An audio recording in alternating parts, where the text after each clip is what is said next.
Bulletin में, जहां आज हम बात करेंगे अमेरिका और भारत के बीच बढ़ते टैरिफ युद्ध की, जो अब एक बड़े डिफेंस डील की बलि चढ़ चुका है। लेकिन सबसे पहले समझते हैं कि टैरिफ आखिर होता क्या है। दरअसल टैरिफ एक तरह का शुल्क या कर होता है जो एक देश दूसरे देश से आयात किए गए सामान पर लगाता है। इसका मकसद आमतौर पर घरेलू उद्योगों को सुरक्षा देना होता है या फिर किसी देश पर आर्थिक दबाव बनाना।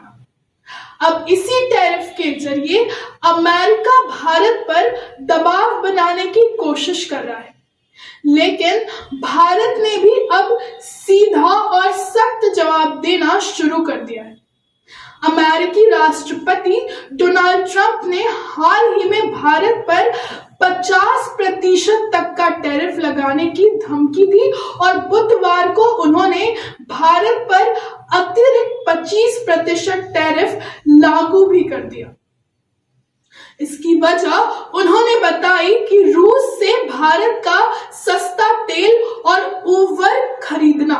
लेकिन सवाल ये उठता है कि जब अमेरिका और यूरोपीय देश खुद रूस से भारी मात्रा में तेल और गैस खरीद रहे हैं, तो फिर भारत को क्यों निशाना बनाया जा रहा है?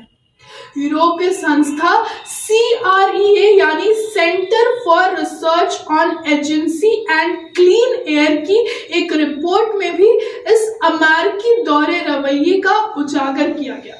अमेरिका की इस नीति को लेकर भारत काफी समय से असहमति जता रहा है और अब कार्रवाई का वक्त आ गया है। भारत ने अब डोनाल्ड ट्रंप को उनके ही अंदाज में जवाब दे दिया है। डिफेंस वेबसाइट IDRW की रिपोर्ट के मुताबिक भारत ने 31,500 करोड़ की बोइंग डील फिलहाल रोक दी है। इस सौदे के तहत भारत को अमेरिका से 6 P-81 पोसाइडन विमान मिलने थे, जो नौसेना के लिए समुद्री निगरानी में काम आते। ये विमान अरब सागर से लेकर हिंद महासागर तक चीन की गतिविधियों पर नजर रखने में बेहद अहम भूमिका निभाते हैं। लेकिन अब इस डील को होल्ड पर रखकर भारत ने साफ कर दिया है कि वो किसी दबाव में आने वाला नहीं है। भारत सरकार ने पहले विदेश मंत्रालय के माध्यम से और अब खुद प्रधानमंत्री नरेंद्र मोदी ने एक कड़ा संदेश देते हुए कहा कि भारत किसी भी कीमत पर अपने किसानों, मछुआरों और पशुपालकों के हितों से समझौता नहीं करेगा।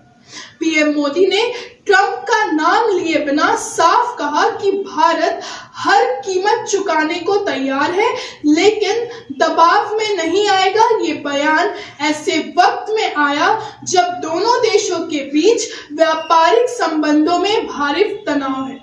भारत ने ये स्पष्ट कर दिया है कि अब वो हर मोर्चे पर आत्मनिर्भर बनने और दबाव की राजनीति को चुनौती देने के लिए तैयार है। अब देखना ये होगा कि इस टैरिफ युद्ध का अगला पड़ाव क्या होगा। लेकिन फिलहाल इतना तय है कि भारत अब झुकने वाला नहीं है।